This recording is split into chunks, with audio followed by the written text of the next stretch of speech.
Hi hello నమస్తే అండి. ఈరోజు వర్షం పడుతుంది కదా, అందుకని నేను మిరియాలు అండ్ అల్లం ముక్క వేసి టీ పెడుతున్నాను. ముందుగా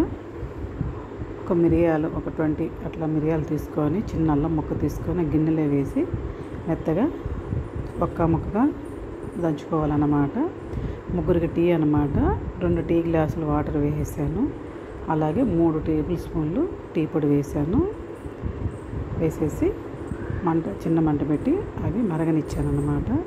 అవి మరిగాక పాలు 1.5 గ్లాస్, అదే గ్లాస్తో 1.5 గ్లాస్ పాలు పోసాను అన్నమాట.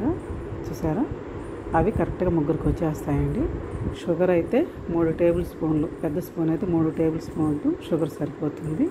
అలా కలుపుకొని 4-5 పొంగులు వచ్చేదాకా ఉంచుకొని మనం అలా 4-5 పొంగులు వచ్చేంతవరకు చిన్న మంట మీద ఉంచేసుకొని ఇప్పుడు ఒక గ్లాసులో టీ తేరుకోసేసుకోవాలన్నమాట.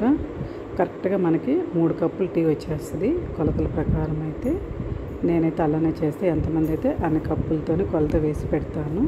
నచ్చితే లైక్ చేయండి, షేర్ చేయండి, సబ్స్క్రైబ్ చేయండి, నా ఛానల్ ఫాలో చేయండి.